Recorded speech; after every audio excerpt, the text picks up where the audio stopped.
Hello. Hello sir, कैसे हैं आप? बढ़िया बढ़िया जी मैम, आप बताएं कैसी हो। सर मैं भी ठीक हूँ। सर एक क्वेश्चन जी। मुझे पूछना है आपसे। हाँ मैम बताएं। सर जो ये जौहर है, हम्म। तो सर क्या मतलब जो ये हमारे इंडिया के नॉर्थ वेस्ट पार्ट में ये प्रैक्टिस होता था पहले, और हम्म। मोस्टली जैसे राजपूत घरानों में होता था। तो हम्म। सर क्या ये मतलब फोर्सफुल होता था, या फिर मतलब जैसे पद्मावती में दिखाया गया है, बहुत ग्लैमराइज किया गया है कि औरतें अपनी स्वेच्छा से आग में कूद जाती थी। तो मैं ये जानना चाहती हूँ कि सती सर स्वेच्छा से नहीं होता था औरत के, और हम्म। जबरदस्ती उनको उसमें डाला जाता था। तो क्या सर जो जौहर है वो भी ऐसे ही फोर्सफुल होता था? मोरल टीचर सर, आप इस पे जवाब देना चाहेंगे या फिर मैं? हाँ हाँ सर, जो मैंने जहाँ तक पढ़ा हुआ है, देखिए हिस्ट्री में काफी सारे रेफरेंसेस पढ़े हैं। और जौहर या सती करने से पहले कुछ खिलाते पिलाते थे, मतलब कुछ नशीला पदार्थ पिलाया जाता था। तो ठीक, हम्म। तो मेरे हिसाब से जहाँ तक है कि कुछ खिला पिला के जौहर करते थे। और दूसरा मेंटल है, किसी व्यक्ति को मानसिक रूप से उस स्तर पर ले जाओ, जात बचाने, धर्म बचाने और आबरू इज्जत ऐसा करके लेकर आओ, तो वो उस मनोदशा में पहुंच जाती थी महिलाएं। महिलाएं अभी भी देख लीजिए, अपन कितनी महिलाओं को उस स्थिति में रखते हैं जहां वो सुबह से उठ के काम भी करती हैं, जॉब पे भी जाती हैं, रोटी भी बनाती हैं, आके भी रोटी बनाती हैं। मतलब आप देखिए, ये सब मेंटल है। मानसिक स्तर पे अपन ने वो जात जात और धर्म धर्म और इज्जत आबरू सब ऐसा कर रखा था। तो वो मेरे ख्याल से तो नहीं कूदती थी जहां तक है। और वो कुछ नशा वगैरह करवा दिया जाता था और फिर धकेल दिया जाता था। ऐसा नहीं था कि खुशी खुशी कूदती जा रही है। एक आध दो जगह कहीं होगा तो होगा, बाकी इसमें नशे, कुछ ना कुछ नशे का खेल है। जब जैसे अपन सारी ये नशे वाला अफीम ज्यादातर उपयोग करते हैं, ये लोग बच्चों को सुलाने के लिए अफीम उपयोग करते थे, महिलाओं को भी विभिन्न तरह से नशे में रखने के लिए। तो मेरे पास कुछ जो मैंने पढ़े हुए हैं, कुछ अलग अलग बेग्यू रेफरेंसेस पढ़े हैं, सर वहां से राजपूतों में कुछ। तो ये भी एक प्रथा थी ना, राजपूतों को जैसे जो बच्चियां होती थी उनके तालू पे वो रख देते थे, तंबाकू मार देते थे, तो अफीम। ये नशीले, हाँ हाँ, हाँ, अफीम रख देते थे। बिल्कुल तो बिल्कुल मोरल सर, टीचर सबसे सर ज्यादा आप उपयोग बिल्कुल करते सही कह रहे हैं, मोरल टीचर सर आप हैं। बिल्कुल सही कह रहे हैं। देखिए कोई भी सुसाइड बॉम्बर नहीं, ऐसे ही नहीं बन सकता ना। सुसाइड बिल्कुल बॉम्बर बिल्कुल। वही बनते हैं जिनको इतना मेंटली, इतना कोई चने की झाड़ पे चढ़ा देता है, इतनी सारी चीजें दिखा देता है अल्लाह के नाम पे, तब जाके वो सुसाइड बॉम्बर बनते हैं। कोई भी मरना नहीं चाहेगा किसी को मार के। और इसी तरीके बिल्कुल से कोई भी जिंदा इंसान ऐसी तड़पती हुई मौत अपने आप को नहीं दे सकता। हाँ मान लीजिए एक्सेप्शन के लिए कोई पागल ही हो जाए, वो एक अलग बात है। तो जो मोरल टीचर आप सर आप कह रहे हैं कि कोई भी ऐसे तो नहीं मरेगा, उसको आप संस्कृति के नाम पर, आप सभ्यता के नाम पर, ये जौहर जैसी चीजों को गौरव गाथा के नाम पर इतना चढ़ा दोगे, फिर भी ये और चीजों को तो लोग मान लेंगे, लेकिन मौत इतना आसान नहीं है कोई अपनी जान को त्याग देना। तो ये राजी रुजी से तो पॉसिबल बिल्कुल भी नहीं है। ये भी, ये अब हाँ मेंटल लेवल पे इंसान को ऐसा बना दिया जाए तो वो फिर आवेश में आके कुछ भी कर सकता है। आज भी आप देखेंगे तो जब आप शहरों की तो छोड़िए, इवन शहरों में ये चीजें पता नहीं चल पाती, लेकिन आप जब बैकवर्ड एरियाज में जाओगे तो महिला ही महिला की दुश्मन है ना। अगर सास है, अगर सास के साथ जो हुआ ना, तो वो अपनी बहू के साथ वो चीजें प्रैक्टिस करेगी। अगर सास अपने टाइम में, आज से उसकी शादी अगर 30-40 साल पहले हुई है, और अगर वो तब मार्केट नहीं जा पाई है, तो वो आज भी बहू से बोलेगी कि नहीं मार्केट आप भी नहीं जाओगे खुले में, अभी तो आपको 5-10 साल शादी के निकलने दो तब आप जाओगे, ऐसे कैसे अकेले जा सकते हो, ये वो। तो मतलब पूरी वो चीजें थोपती चली जाती है, और वो संस्कृति सभ्यता के नाम पे पढ़ाएगी कि अरे हमने तो ऐसा नहीं किया, हमारी तो संस्कृति यही है कि घूंघट करिए, ये करिए, वो करिए। तो वो एक ऐसी दिमाग में डाल दी जाती है ना कि फिर लोग, कोई भी आएगा तो वो घूंघट करेंगे। आज की लड़कियों को भी मैंने घूंघट करते देखा है। तो जब जो लोकल लेवल में ये सारी चीजें प्रैक्टिस की जाती हैं, तो ऐसे तो कोई नहीं मरना चाहेगा। मोरल टीचर इस चीज को और जी जी एलोबरेट आप सर, बताएं। दो चीजें हैं। देखिए, पहले अफीम का बड़ा प्रचलन था, तंबाकू हम्म। अफीम। तो वो जी। अफीम का नशा तो रहता ही था, ये तो अपन ने सभी पढ़ा, मेडिवल इंडिया में राजा और नवाब सभी अफीमों में रहते थे। ये तो बहुत चलता जी। था। और दूसरा देखिए, अपन ने महिलाओं को इतना मानसिक गुलाम बना के रखा है। आज भी देखिए, सुबह 5 बजे भरी ठंड में अपन कई उपवास व्रतों में महिलाओं से निलवा लेते हैं, वो सुबह नहा लेती 5 बजे। अब समझिए, वो बच्चा बच्चे के लिए और उपवास त्रास में, उसका कोई लॉजिक नहीं है। भले ही बीमार हो जाए, लेकिन मेंटली धर्म के आधार पे भगवान का डर दिखा के महिलाओं को ऐसा मोल्ड कर दिया जाता है कि वो एक तो कूदें, और दूसरा अफीम का नशा। वो इफेक्ट लेकर आता है और दोनों मिलकर वो क्रिएट करते हैं। और वैसे भी मैं मानता हूँ महिलाएं कूदती तो नहीं होंगी, 100 रानियां होती थी इन लोगों की, धक्का दे देते होंगे, मार देते होंगे, ये सब होता होगा। बाकी तो बड़ा चढ़ाकर प्रस्तुत करते हैं हर बात को, इस तरह से है। जौहर के भी दो प्रकार सती को बताए भी मैंने, एक कैसे, महिलाओं का। जी सती को भी ऐसे ही दिखाते हैं ना, ग्लोरीफाई करके वो, कि हाँ, आराम से ग्लोरीफाई बैठ कर अपन जाते ने, हैं। जबकि अपन ने अलबरूनी वगैरह नहीं पढ़ा हुआ था, जंजीरें डाल के जलाते थे, देखा ना आपने? ये वो जी खुद बिल्कुल। थोड़ी जलने तैयार होती थी, ये लोग जंजीरें डाल दिया हम्म करते थे, बांध देते थे, वैसा करते थे। कौन महिला अपने आप जलेगी? वही तो है ना भाई, ये तो इलॉजिकल बात है। एक आध दो भले ही शौक से जल जाए, मतलब अपने जुनून में, बाकी तो कोई महिला नहीं। 100 रानियां हैं, वो थोड़ी इतनी कोई इमोशनल होती होंगी राजा के पीछे, तो वो तो धक्का ही देते होंगे और जला देते होंगे। और पुरुष लोग जौहर करते थे, युद्ध के मैदानों में नंगी तलवारें लेके कूद जाते थे, वो भी बेवकूफी थी। बेवकूफी की एक और, कहते हैं करते थे, नहीं करते थे, कहते हैं दो तरफा जौहर बताते थे। सर एक और बात पूछनी है सर, जो जी ये दहेज प्रथा है जो प्रेजेंटली प्रैक्टिस होती है सर, इसका जो हिंदू स्क्रिप्चर्स है उसमें कहीं उल्लेख मिलता है? हाँ जी, बिल्कुल बिल्कुल मैम। मैंने इवन दहेज प्रथा पे स्ट्रीम भी करी है, वो स्ट्रीम का नंबर देखना पड़ेगा। आप लाइव सेक्शन में जाएंगे क्योंकि सेपरेट हो गया है ना वो, तो ये मैंने काफ़ी पुरानी स्ट्रीम है, तो आप ये चेक करते जाइएगा, आपको मिल जाएगा दहेज प्रथा पे मैंने की है। और धर्मसूत्र भी बता दीजिए आजाद सर, 8 प्रकार के विवाह, उसमें पहला ही विवाह दहेज के साथ है। अच्छा। बिल्कुल, धर्मसूत्रों में 8 प्रकार के विवाहों को अनुमति दी गई है, और पहला ही विवाह जो है वो दहेज के साथ, उचित वर वधु को उचित दान दक्षिणा के साथ दिया जाए, वही पहला विवाह स्वीकार्य विवाह। तो वो तो मान्यता प्राप्त है, पहला विवाह तो सबसे मान्यता प्राप्त है। वो उसमें मेन बात वही है कि उचित दान दहेज के साथ गाय का बछड़ा और वो देकर दिया जाए, वो आर्य विवाह जो है मान्यता प्राप्त है। माइथोलॉजी में भी राम का विवाह में बहुत दहेज दिया गया था, जो रामायण है। जबरदस्त, महिलाएं दी गई थी। महिलाएं तक महिलाएं दी भी गई, दी। दास दासियां। तो सर क्या राम की सीता के अलावा और भी मतलब थी रानियां, या जो कॉन्क्यूबेंस होती हैं वो? हाँ, ऐसा आया तो है, बिल्कुल इसमें उल्लेख तो मिलता है रामायण में ऐसा। लेकिन सर प्रचलित कर दिया गया कि वो पत्नी व्रता थे वगैरह वगैरह ये सब।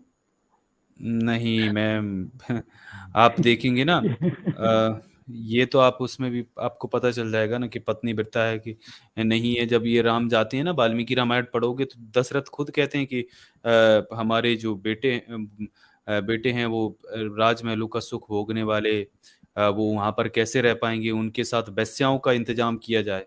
मतलब तो राज वो जब करते हैं तो वहां वेश्याओं को नचाते होंगे, वेश्याएं और रहती होंगी इर्द गिर्द, तभी तो बात करते हैं कि वो वेश्याओं को भी साथ भेजना चाहिए। और सर राम ने कौन से व्रत किए अपनी पत्नी के लिए, अपन शब्दों पे भी ले जाएं।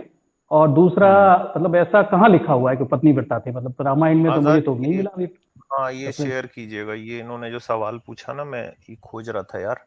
तो ये देखिए किताब है दोस्तों, अर्ली चौहान डायनेस्टीज, दशरथ शर्मा की लिखी हुई किताब है। एक संदर्भ था इसमें, ये खोज के मैं निकालूं, ये याद था मैंने पढ़ा था इसको।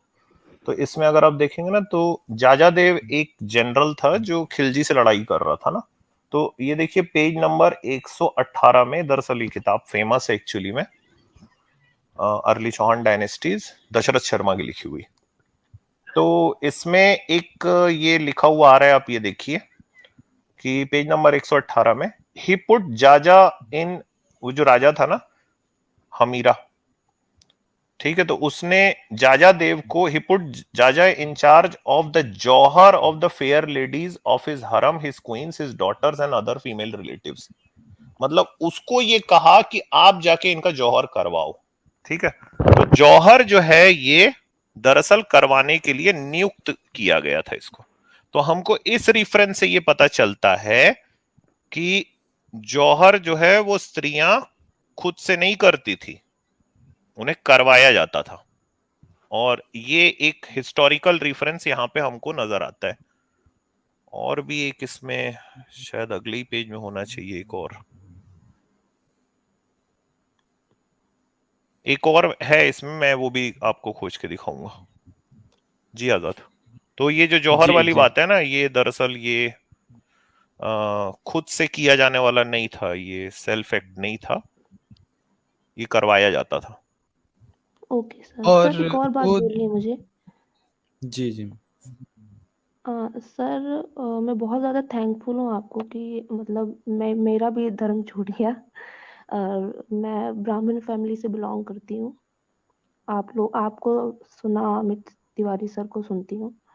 काफ़ी ज़्यादा इफेक्ट पड़ा है और मैं भी एथियस्ट हो गई हूँ। लेकिन सर एक बात पूछनी है मुझे आपसे कि जी मैम पूछो। जैसे मैं एथियस्ट तो हो गई हूँ, लेकिन एक होता है ना, जैसे कि मन की शांति हो के लिए लोग कहते हैं कि भगवान के पास जाओ, या फिर डिप्रेस्ड हो तो भगवान के पास जाओ। कुछ ऐसी चीजें होती हैं जो हम किसी से कह नहीं सकते, लेकिन अकेले में भगवान को याद करते हैं तो थोड़ा जैसे मन को शांति मिल जाती है। तो अभी सर मैं खुद को बड़ा मतलब अकेला महसूस करती हूँ। मुझे लगता है कि अगर मुझे कोई प्रॉब्लम है, ऐसी चीज है जो मैं किसी से भी नहीं शेयर कर सकती हूँ, तो सर मैं कहाँ जाऊँ? मैं बहुत ज्यादा मतलब लोनली फील करती हूँ इस कितना वजह से। दिन हुआ आपको? सर क्या मुझे मतलब? हुए हैं 5-6 महीने ऐसे। थोड़ा सा टाइम दो आप अपने आप को, पहली बात। दूसरी बात ये है, आप ऐसा सोचो कि झूठ का सहारा लेने से क्या मिलेगा आपको। मैंने अगर मैं ये सोचूं कि बस मैं अपना संबल बनाए रखने के लिए किसी झूठ को मान लूं, तो मैं अपनी जिंदगी पूरी झूठ में निकाल दूंगा, है ना। सच जो है वो एक बार हिट करता है, लेकिन आप ये सोचिए कि ये आने वाले वक्त में आपके लिए कितना कारगर साबित होगा। आपको याद है जब आप छोटे थे तो आपने साइकिल चलाना सीखा होगा, तो कितने बार गिर गए होगे आप। आज कई आपको बार। याद भी नहीं है, आज आप बस साइकिल पे बैठते हो और चल निकलते हो, आपकी बॉडी ने बैलेंस करना सीख लिया है। आपको वो चोट के दर्द भी याद नहीं है ना जो गिरे थे आप। लेकिन उस वक्त जब आप साइकिल देखते होगे तो आपको लगता होगा, अरे मैं ये साइकिल को, ये कैसे हो पाएगा मुझसे, ये चलेगी कैसे। ऐसा सोचिए। मैं कुछ बोलूं? अच्छा अवनी जी। मैम, जी मैम। मैम इनको एक, हाँ मैम आप तक आता हूँ अनम के मैम। इनको दहेज का भी मैं प्रमाण दिखाई देता हूँ। स्ट्रीम का पता नहीं, मैंने नहीं नहीं, लाइव स्पेशल उसके लिए 16 है। हाँ, लाइव 16 है स्ट्रीम। अच्छा लाइव 16 है, तो चलिए मैं यहाँ भी दिखा देता हूँ इनको। एक मिनट। हाँ तो मैम देखिए ये जो है ना, वेदों में ही है ना दहेज का बखान, ठीक है। तो ये ऋग्वेद है, ऋग्वेद 1/109 दूसरा मंत्र है। अर्थात इंद्र और अग्नि सुना तुम साले कन्या का भाई, यानी की अपेक्षा भी अधिक और बहुविधि धन देते हो, ठीक है। ये आया है। और ये ऋग्वेद मंडल 10 सूक्त 39 का 14 मंत्र है। इसमें है, अर्थात हे अश्विनी कुमारो, दामाद को कन्या देने के समय जैसे लोग उसे वस्त्राभूषण से अलंकृत कर देते हैं, वैसे ही हमने इस स्तोत्र को अलंकृत किया है। हमारे पुत्र पौत्र सदा प्रतिष्ठित रहेंगे। अगेन ऋग्वेद है, ये ऋग्वेद मंडल 10 सूक्त 85 मंत्र 13। अर्थात पति ग्रह को जाते समय सूर्य ने सूर्या को जो चादर दी थी वह आगे आगे चली। मघा नक्षत्र के उदय काल में चादर यानी औपढौकन के अंग स्वरूप विदाई में ही दी गई गायों को डंडे से हाँका जाता है, और अर्जुनी अर्थात पूर्व फाल्गुनी और उत्तर फाल्गुनी नक्षत्र में उस चादर को रथ से ले जाया जाता था। देखिए ये ऋग्वेद ही है ना। अभी ये अथर्ववेद आता है। अथर्ववेद ये इसका मंडल 14 सूक्त 1 का 13 मंत्र है। अर्थात सविता ने सूर्या को दहेज दिया। फाल्गुनी नक्षत्र में वृषभों से रथ को खींचा जाता था और मघा नक्षत्र में उन्हें चलाया जाता था। ये आचार्य गोपाल प्रसाद अथर्ववेद खंड 2 पृष्ठ 182 तथा पेज 716 पे ये आया है ना। तो ऋग्वेद प्रथम मंडल सूक्त 125 में आता है कि राजा स्वनय ने अपनी पुत्री के विवाह के अवसर पर अपने दामाद को कछिवत को आभूषणों से अलंकृत 10 कन्याएं, 10 रथ, 4-4 के दल में चलने वाले सुदृढ़ शरीर के घोड़े, धन धातु के बर्तन, बकरियां, भेड़ें, 100 निष्क यानी कंठाभूषण, स्वर्ण मुद्रा, 1060 गौएं और 100 बैल दिए। देखें ऋग्वेद ये मंडल पहला सूक्त 125 और मंत्र पहला, और ये ऋग्वेद मंडल पहला सूक्त 126 मंत्र दूसरा तीसरा। ये सायण भाष्य और सैनिक ऋषिकृत बृहत देवता आप चेक कर सकते हैं। तो मैम ये आपको मैंने बता दिया है, और ये बड़ा प्रेजेंटेशन है पूरा, मैंने उस स्ट्रीम आप देख लीजिए, वेद बता रहा है, स्ट्रीम नंबर 16 है। ओके जी ओके। अनामिका मैम, आप कुछ बोलना चाह रही थी? हाँ, नहीं, मैं ये बोलना चाह रही थी कि जो अवनी जी की हालत है वो शायद हर किसी की होती होगी जो इस जर्नी में जाता होगा। मेरी भी बहुत हुई थी और मुझे भी बड़ा अकेलापन लगता था, क्योंकि ऐसा होता है ना कि किसको थैंक्स बोलो, थैंक बोलते हैं रात में सोते समय। तो ऐसे आदत पड़ गई थी, मम्मी लोग कहती थी। तो लगता था हम किसको थैंक यू बोले, कोई चीज हुई है तुम कैसे क्या कहें। तो फिर बहुत अकेलापन लगता था, प्लस कोई त्योहार आता था, कुछ आता था तो अकेलापन लगता था। तो फिर मैंने अपने में देखा कि मुझे जब ऐसा लगता था तो जो मेरी हॉबीज हैं, जैसे मेरी पेंटिंग हॉबी है, मेरी गार्डनिंग हॉबी, ऐसे तो मैं हॉबीज में अपनी लग गई और अब ये पढ़ना हो गया, तो मैं बिल्कुल भूल गई। बात यह है कि जब मैं याद भी करती थी तो मैं कहती थी कि कैसे किसी झूठ के साथ में कैसे कैसे उनको पकड़ूं, किस किस तरह अब उनको मानूं। तो मेरे हॉबीज के चक्कर में वो मेरा अकेलापन, मैं अपनी ओपिनियन बता रही, मेरा अपना अकेलापन वो मेरा धीरे धीरे दूर होता गया। और अब याद भी नहीं आती, अब तो हंसी आती है अपने ऊपर, गुस्सा आती है कभी कभी ऐसी बातें कि मैं ऐसी थी सोच के। बस मुझे इतना ही कहना था जी अवनी जी। आजाद जी, मैं कुछ कहना चाहता हूँ। हाँ हाँ सर बताइए। इन मैडम से मैं ये कहूंगा कि देखिए, rationality is the thing which we have to discover. मतलब रैशनैलिटी ऐसी चीज नहीं है कि आप ऐसे ही हो जाएंगे। आप हर खोजते हैं, हर इंसान अपने जीवन में खोजते खोजते सत्य तक पहुंचता है। कुछ लोग पहुंचते हैं, कुछ लोग नहीं पहुंच पाते। ठीक। तो आप ये ऐसा मत मानिए कि बस आपने सोच लिया, रैशनल हो गए और एक रात में हो जाएंगे, दिन में हो जाएंगे, कुछ महीने में हो जाएंगे। नहीं, इसका बहुत लंबा प्रोसेस है। ये जर्नी है और कंटिन्यू बनी रहती है। और हमें अपने विचारों को, चीजें पढ़कर, अध्ययन कर कर, अपने रैशनल लोगों में रहकर अपने विचार को मजबूत करना पड़ता है। अब आप रहती तो अंधविश्वासी लोगों में, अपने घर परिवार में, वो दिन भर वही करते हैं और आपके दिमाग में भी वो भय बनाते हैं। तो आपको पढ़ना पड़ेगा, अध्ययन करना पड़ेगा, अपने रैशनल लोगों में रहिए और रैशनलिटी को डिस्कवर करिए। अगर आपने मन बना लिया रैशनल होने का, तो आप धीरे धीरे उसे डिस्कवर करिए और देखिए धीरे धीरे डर और भय निकल जाएगा। कुछ नहीं है, कहीं कुछ नहीं है। ये जो सहारा है, ये भय है आपके अंदर का कि अरे हम भगवान को नहीं मानेंगे तो बुरा हो जाएगा। ये सिर्फ एक मिथ है। एक बार छोड़िए, हम लोगों ने छोड़ दिया, बहुत पहले छोड़ दिया और कुछ बुरा नहीं हुआ। बढ़िया काम धंधे चलते हैं, अच्छा कमाते हैं, मेहनत करते हैं, सब कुछ बढ़िया चलता है, कहीं कुछ नहीं होता। संत पेरियार को देखिए, वो जब रैशनल हुए थे पेरियार साहब, उन्होंने कहा ये मर जाएंगे, 94 साल तक जिए। उन्होंने जी के दिखाया और सिद्ध करके दिखाया कि रैशनल लोग बहुत लंबा जीते हैं, कोई ईश्वरीय प्रकोप नहीं होता। तो आप रैशनल लोगों को पढ़िए, उससे आपको बहुत मदद मिलेगी। बुद्ध को पढ़िए, बुद्ध कहते हैं, तो फिर अब आप लॉजिक लगा लीजिए उसमें, भाई कुछ तो है, और अपना उस कुछ को खोजिए, बुद्धत्व को जानिए, खोजिए। तो वो जर्नी है, आप ऐसे नहीं बनेंगे रैशनल। आपको उस पूरी चीज से गुजरना पड़ेगा, डर से, भय से। एक एक स्टेप आप आगे बढ़ेंगे और टेस्ट करते रहिए कि आप थोड़ा काम करके देखिए कुछ कुछ बुरा होता है कि नहीं होता। ये करके देखिए, कुछ नहीं होता बुरा। और बुरा अच्छा होना एक प्रक्रिया है, सामाजिक प्रक्रिया है। हम संसार में आते हैं, जीते हैं, मरते हैं, हानि लाभ, जीवन मरण सबके साथ होता है। जो लोग रैशनल नहीं है वो भी इस सबसे गुजरते हैं, सांसारिक प्रक्रियाओं से, और जो लोग रैशनल हैं वो भी सांसारिक प्रक्रियाओं से गुजरते हैं। उसका ईश्वर से और बाकी चीजों से कुछ लेना देना नहीं। तो पहले तो सांसारिक प्रक्रियाओं को अलग कर दें आप, ठीक, उन्हें अलग मानिए। वो तो सबको ही गुजरना है, सबको कष्ट भोगने, सबको दुख तकलीफ भोगनी है।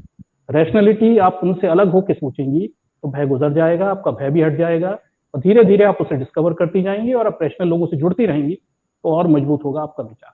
तो उस प्रोसेस को आगे बढ़ाइए। मेरा ना इसमें थोड़ा सा एक अलग टेक है भाई। आप बहुत ज्यादा सीरियस ले रहे हो, तो मेरे ख्याल से आप सीरियस मत लीजिए। आपको क्या है ना, सच्चाई पता चल गई, ठीक है। और अगर आप गौर से आप देखिएगा तो ये भगवान का इस्तेमाल ना वैसे भी हम लोग इसलिए करते हैं कि हम बेसिकली ह्यूमन बीइंग्स जो है ना, वो इवोल्यूशन से ही सेल्फिश है। हम स्वार्थी हैं, हमको कुछ चाहिए रहते ही। भगवान ना वैसे भी हमारा नौकर है ना, ठीक है। इसको 100 रुपया 1100 रुपया की जो चढ़ावा चढ़ा देंगे, मन्नत मांग लेंगे करके, ये बेसिकली हम ये नौकर है हमारा। तो आप ऐसा सोचो कि भाई काल्पनिक नौकर था, उसको नौकरी से निकाल दिया मैंने, ठीक है। तो जब कुछ चाहिए रहता है तभी याद आता था भगवान। तो आप ये सोचो ना, इतना सीरियस लेने की जरूरत ही नहीं है। मैं बहुत सारे लोगों की जब मैं बात सुनता हूँ ना, सच में मुझे ऐसा लगता है कि बहुत गंभीरता से, जैसे कि पता नहीं ये कोई ऐसी चीज है कि कोई दिव्य ज्ञान हमको हो गया। भाई ये एक नैसर्गिक चीज है, हम काल्पनिक चीज को मान रहे थे।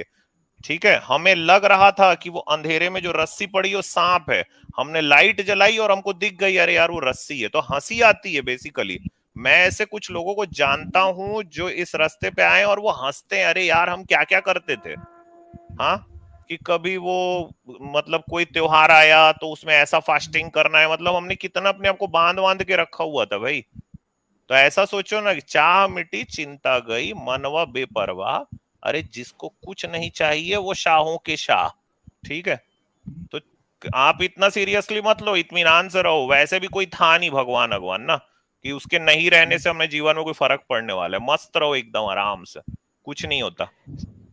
सर एक बात और कहनी है सर, ये जैसे मैं एथियस्ट हूँ, मेरे आसपास जो लोग हैं मतलब वो तो हंसो बस देख मेरे के उनको, बस मजा लो उनका। सर सीरियसली एक मैं बिल्कुल आपको सही, बोल रहा हूँ, मजा लो उनका बस बैठ के। बिल्कुल बिल्कुल। सर मैं ब्राह्मण फैमिली से, तो मेरे तो आसपास काफी ज्यादा सुपरस्टिशियस लोग हैं, और हाँ तो बस मेरे फ्रेंड्स उनको अब आप जब उनको गौर से देखोगे ना आपको हंसी आती रहेगी। अब देख लेना आप, अब आज मैंने आपको ये बात कही है ना, आपका देखना कल से जब आप उनको गौर से देखना आपको हंसी आती रहेगी कि यार ये क्या है, और मैं खुद मतलब मैंने ये किया है, ये आपको ये तुरंत ख्याल आएगा। सर लेकिन उनसे ठीक कुछ है, बात करो, कोई सेन बात करने की कोशिश करो, समझाने नहीं की मत कोशिश करो करो आप तो। उनसे, क्या जरूरत है। सेन बात आपको लगता है कि हम यहाँ पे बैठे रहते हैं हफ्ते में 3 दिन 4 4 घंटा, कोई आपको लगता है कि उस सेनिटी की बात करके गए हैं आज तक? अभी वो जातिवाद का ठीकरा एक ब्राह्मण जातिवाद एक ब्राह्मण अपने ब्राह्मण धर्म के जातिवाद का ठीकरा दूसरे के धर्म पे डाल के चला गया है यही अभी थोड़ी देर पहले। तो भाई ये तो सेनिटी की तो आप इनसे उम्मीद करो ही मत। ठीक है, और एकदम इत्मीनान से रहो, लाइट वेटेड रहो। देखो ज्यादा सोचोगे ना, जो लोग ज्यादा सोचते हैं ना उनके ही साथ ये सब होता रहता है ना। यानी ये बिल्कुल ऐसा ही है यार कि आप पहले बेवकूफ थे कि आप काल्पनिक चीज पे यकीन कर रहे थे, आपको लगा अरे यार ये तो बेवकूफी थी, आपने वो छोड़ दिया, तो इसमें क्या डिप्रेस होना भाई। ये बात मेरे को समझ में नहीं आती सीरियसली। और बहुत सीरियसनेस ना लाइफ में दिखाइए भी मत, कोई ये अच्छी चीज नहीं होती है। मस्त रहो, ठीक है। जी सर, आते रहिए और शुरू में डर यहाँ लगता है पे हमको सर। ज्वाइन करते रहिए आप। यहाँ पे जैसे आप ज्वाइन करोगे ना तो यहाँ पे जो टुन्नियों की धुलाई चलती है ना, तो वो यहाँ की जब धुलाई आप देखोगे फिर आप उसको अपने दैनिक जीवन में भी देखोगे ना, तो यहाँ से लिंक करके आपको और हंसी आएगी। आप यहाँ पे आते रहिए। ओके सर, ठीक है, थैंक ठीक है, अब एकदम इत्मीनान रखिए, कुछ ऐसा नहीं है भाई। ये तो हमने ना कुछ ज्यादा ही इसको ऐसे बना लिया जैसे कोई बीमारी वारी लग जाएगी यार। सर गुजर जाता है, मुझे ऐसा फेज है, लगता गुजर है जाता है। मुझे ऐसा लगता है ये शायद डर नहीं रही हैं, अकेले पड़ गई हैं, अकेले इनको लगता है, अकेलापन लगता है हाँ हाँ कुछ। सर। अरे आप अकेले पड़ बताइए, भी गए तो फर्क क्या पड़ता है। फर्क क्या पड़ता है, अकेले यहाँ अकेले जाना, सब चीज अकेले है। हाँ, और अपनी साथी बुक्स को बनाइए, मतलब मेरा तो फेवरेट है, फेवरेट बुक्स हैं, तो करिए कोई ना कोई वे आउट ढूंढ लीजिए। किसी को कोई एक चीज की कमी होती है, अपंग होता है, तो दूसरी उसकी शक्ति बहुत ज्यादा यहाँ वो हो आते जाती रहिए है, प्रबल चैनल हो में, जाती यहाँ है। पे टुन्नी धुलाई सेंटर खुला हुआ है, आपको मजा भी आता रहेगा, आपको खुद एहसास हो जाएगा कुछ दिनों में। आते रहो आप बस आप यहाँ। ओके सर, ठीक है। Okay, thank you ma'am, bye.